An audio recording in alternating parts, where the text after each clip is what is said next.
Ô Edu, para quem vê só o placar, dá a impressão que o jogo foi tranquilo, né? Mas não foi não.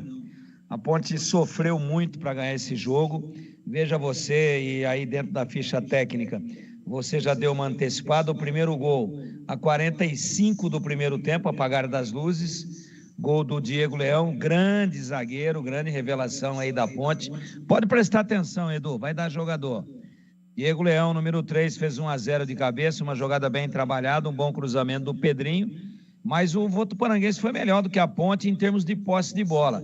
Só que a Ponte jogando no contra-ataque reativamente, puxando as linhas para trás e saindo em velocidade, criou no primeiro tempo as melhores situações, e eu acho que o primeiro tempo acabou sendo exatamente o que o placar mostrou, com um placar justo pelo movimento geral de ações da primeira etapa. A Ponte mereceu, mesmo aparentemente do ponto de vista territorial, tendo sido dominada pelo Votuporanguense, que vai, mas de prático, né? O goleirão da Ponte, o Ângelo, fez uma defesa ao longo do jogo. Aliás, você vai ter grandes dificuldades aí para editar algumas defesas para abastecer o quadro, a defesa do jogo. Então a Ponte, com uma proposta de ser reativa no primeiro tempo, se deu bem. Agora, no segundo tempo, a proposta foi a mesma, só que o time não jogou, o time não andou, o time não criou absolutamente nada. E o Votuporanguense, mais inteiro, mais enxuto fisicamente, criou algumas situações embaraçosas, a bola toda hora ali rabiscando a linha de pequena área da Ponte. A Ponte foi dominada, e quando tinha a bola dava chutão, a bola não passava pelo meio campo, devolvia gratuitamente a posse da bola para o adversário, e foi um sufoco, sem grandes riscos, porque a defesa da Ponte é muito boa, porque o Edson coloca entre os dois zagueiros, o Diego Leão e o Pablo, ele coloca o Diego Domene, ali joga com 3, aí ele puxa à frente do Domene o número 7, que também é volante, o Gustavo Teles, né? Fica um pouquinho à frente, fecha as laterais, traz os meias para ajudar na marcação. Então é um time que se defende bem, mas foi dominado. Eu acho que tem muito mais time, muito mais qualidade, muito mais camisa, muito mais história. É um time bicampeão da Taça São Paulo e não precisaria ter corrido todos os riscos que correu, especialmente no segundo tempo. Se toma um empate aí, porque aí quem vê o placar e não viu o jogo e não ouviu a Bandeirantes, vai falar, atropelou, sapateou, 2-0. Mas sabe quando que a Ponte fez o segundo gol? 46 do segundo tempo, e com um baita de um Chester do goleiro do Votuporanguense, que é o Baceto. Nossa, foi com o fundamento todo trocado, foi na dúvida se ia segurar ou espalmar, e na dúvida ele solta a bola dentro do gol, tomou um peru, um Chester daqueles de véspera de Natal ou do almoço de Ano Novo.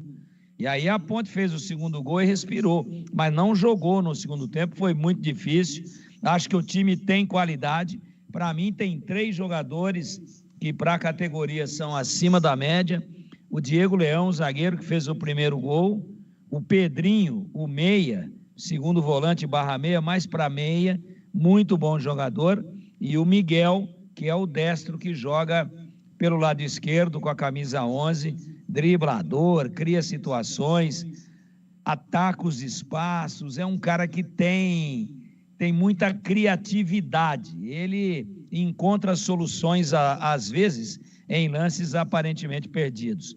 Então, o time da Ponte é bom, e eu não gosto desse tipo de estratégia, e se passar, por exemplo, para mim favorito o Botafogo Carioca, e for o próximo adversário da Ponte, se jogar assim com o Botafogo, a Ponte vai ser eliminada. A Ponte tem que ser mais propositiva, tem que sair um pouco mais para jogar, tem que propor um pouco mais o jogo ofensivo, tem que tomar mais a iniciativa, porque quando joga contra adversários tecnicamente inferiores, fica mais fácil você administrar fechando a casinha. Mas quando é com um time que tem mais qualidade, você vai ficar enfiado lá atrás, vai tomar o gol e depois vai ter dificuldades para conseguir, de alguma maneira, igualar as coisas.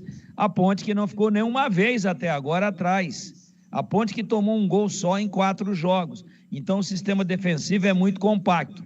Mas hoje, com todo respeito, né, a equipe da Votuporanguense, eu entendo que a Ponte correu um risco desnecessário de levar esse jogo para os pênaltis ou até de tomar uma virada, porque o segundo tempo não existiu. Não existiu. A Ponte ficou lá atrás, enfiada, dando chutão. Mas, num lance muito bem executado pelo Matheus, que entrou muito bem no jogo, não só pelo gol, número 17, no lugar do Nicolas, que é o 10, que sabe jogar, mas não tem intensidade, tem que se entregar um pouco mais, tem que jogar com um pouco mais de raça, tem que jogar com um pouco mais de movimentação. Estava morto fisicamente, saiu e entrou esse Matheus, 17, pernas compridas, magrelão, tem um baita de um domínio de bola. Depois que ele entrou, a Ponte até que diminuiu um pouco a intensidade ofensiva e a pressão da Votuporanguense. Por quê? Por quê? Porque, claro, ele tinha um pouco mais de domínio. Ele fez com que o time da Ponte ficasse um pouco mais com a bola, porque tem bom domínio, porque tem bem a posse, porque tem técnica, e toda vez que você fica, quando você consegue ficar um pouquinho mais com a posse da bola, você automaticamente diminui a pressão em cima da sua defesa. E numa jogada que ele começou e terminou, bate de fora da área, o goleiro aceita um piruzaço, problema dele, mérito de quem chutou, de quem acreditou, mas o Matheus entrou bem sim, e para mim tem que ser titular na próxima fase, na terceira fase. Para mim tem que ser titular. É mais jogador do que o Nicolas, é mais técnico, é mais participativo e hoje foi decisivo, mas aos 46 do segundo tempo, nada estava definido, um drama para a Ponte segurar essa classificação, e aí, numa falha do goleiro, mas também numa jogada bem executada antes e no chute, a Ponte chega ao segundo gol e se classifica e leva agora a esperança do seu torcedor para tentar ir mais longe na Copinha. Só que tem um detalhe, jogando assim, contra um adversário de maior qualidade, que deve ser o Botafogo Carioca, certamente a Ponte vai ficar pelo caminho. Tem que ser um pouco mais ousada, tem que jogar com as linhas mais altas, tem que marcar mais a saída de bola do adversário, tem que se retrancar menos e tem que ser menos reativa. Mas hoje, especialmente pelo primeiro tempo da Ponte, que foi também jogando atrás e contra-golpeando, mas criando chances, a Ponte mereceu, está de parabéns. Tem 3 jogadores aí, para mim, que estão prontinhos, absolutamente prontos para subir, né? Eu vou falar de 3. O Pedrinho, o 8.